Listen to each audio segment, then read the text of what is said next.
Evangelio Diario. Bienvenidos a nuestro canal Purísima Concepción.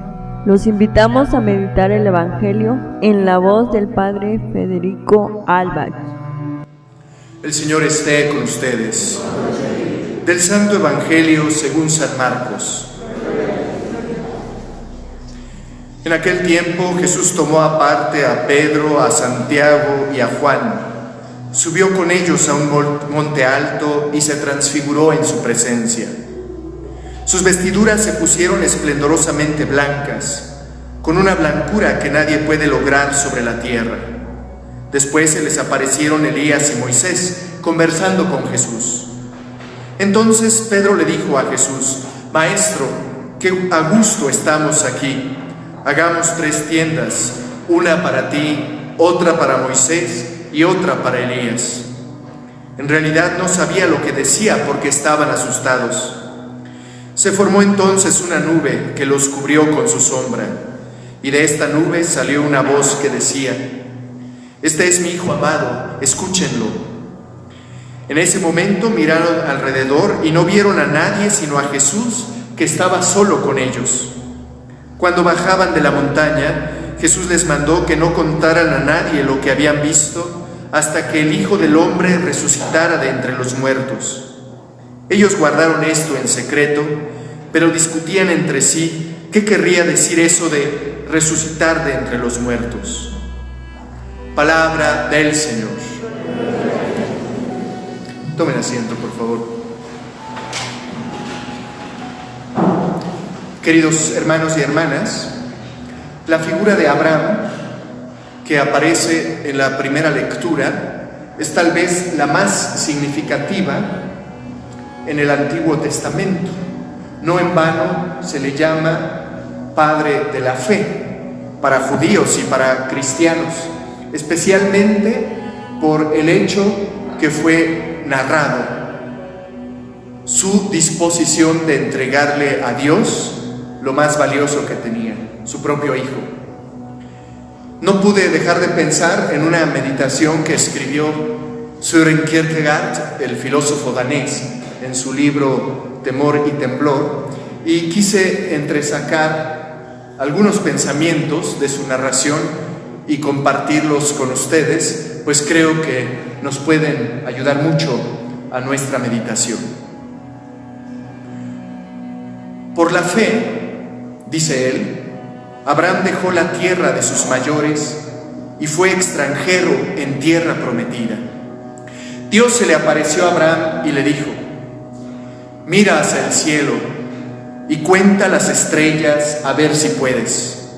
Así de numerosa será tu descendencia. Y Abraham creyó, y él se lo reconoció por justicia. Y el Señor le dijo: Yo soy el Señor que te saqué de Ur de los Caldeos para darte esta tierra para que la poseas. Los años pasaron. Abraham esperó mucho para ver cumplida la promesa que Dios le hizo. Ya en su vejez, siendo Sara su esposa también anciana, Dios le regaló un único hijo, Isaac. Tiempo más tarde, como escuchamos en la primera lectura, Dios habló de nuevo con Abraham, pero esta vez con una petición terrible y estremecedora. Abraham, toma a tu hijo único, Isaac, a quien tanto amas, y ofrécemelo en sacrificio. Era muy de mañana. Abraham se levantó, hizo enalbardar los asnos y dejó junto con Isaac su casa. Anduvieron silenciosamente durante 3 días. Kierkegaard dice: Yo hubiera querido ser partícipe del viaje de ellos durante los 3 días, cuando Abraham cabalgaba sobre su asno, su tristeza ante él e Isaac a su lado. Al llegar, Abraham despidió a sus servidores y, tomando a Isaac de la mano, trepó la montaña. Y Abraham se decía: pero no puedo ocultarle por más tiempo ¿A dónde le conduce este andar? Se detuvo, apoyó su mano sobre la cabeza de su hijo para bendecirlo. Pero Isaac no podía comprenderle. Su alma no podía elevarse tanto. Se abrazó a las rodillas de Abraham, se arrojó a sus pies y clamó por gracia. Abraham se retiró un momento solo. Luego regresó, tomó a su hijo por el pecho y lo arrojó a la tierra.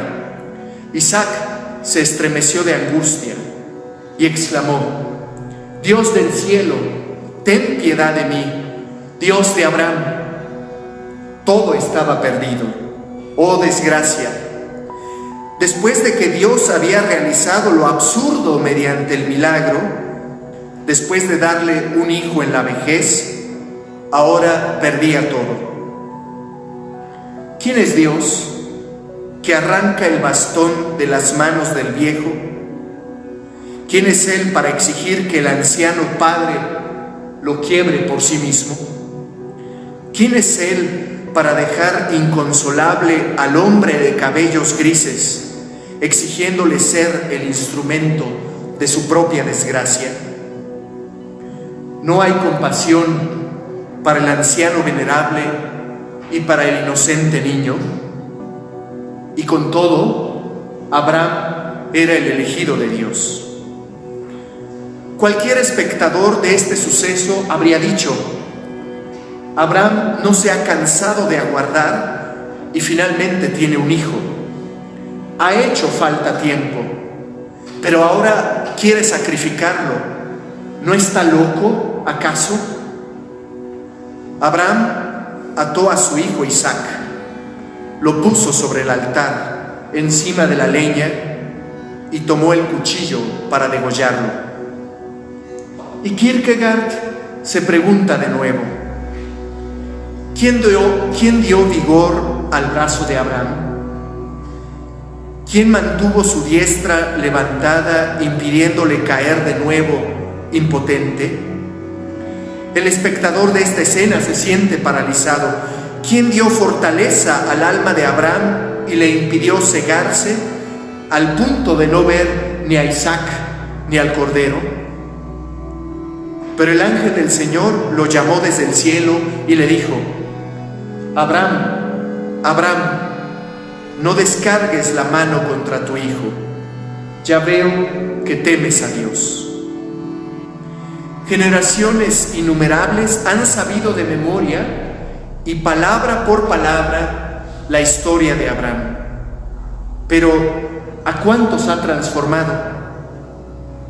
Abraham recorrió el camino de la fe, un encuentro de amor con Dios transformó su vida de una manera total. Abraham nunca juzga a Dios, no lo cuestiona, no le exige cuentas. Abraham obedece a Dios sin condiciones. Kierkegaard dice algo que también les comento a ustedes. Después de haber recobrado a su hijo, Abraham regresó alegre, con un rostro rejuvenecido. Abraham creyó, y por eso se mantuvo joven, pues quien cree conserva una eterna juventud.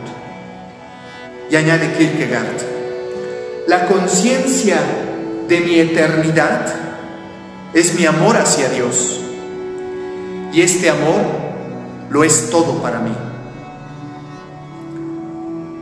Queridos hermanos y hermanas, quisiera retomar nuevamente con ustedes la última pregunta que planteaba Kierkegaard.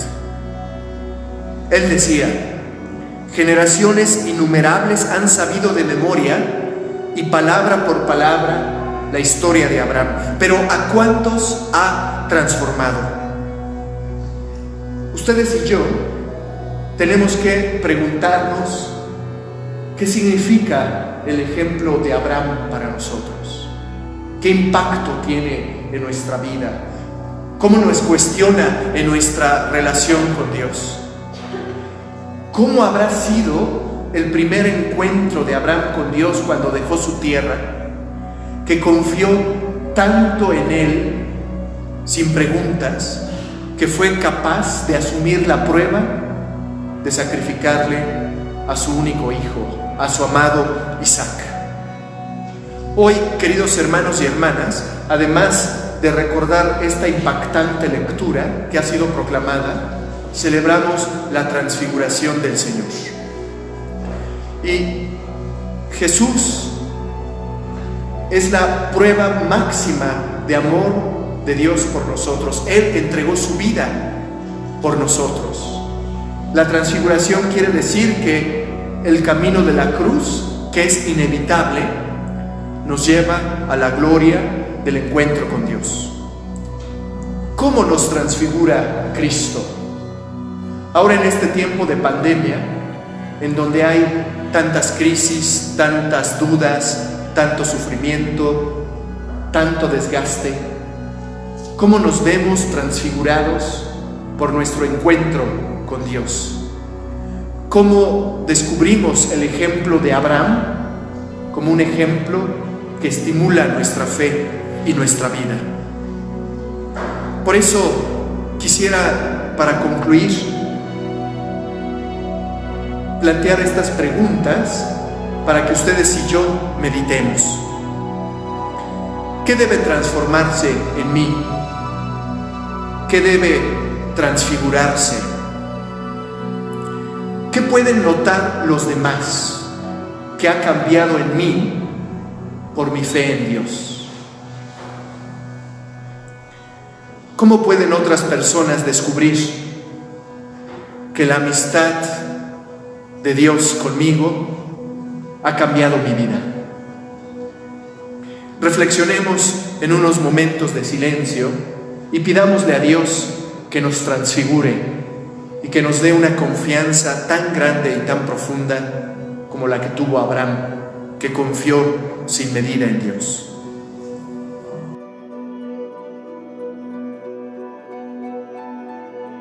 Muchas gracias por su presencia. Los invitamos a suscribirse a nuestro canal, a darle me gusta con el pulgar hacia arriba, activa la campanita para que te lleguen las notificaciones. Que pases un buen día.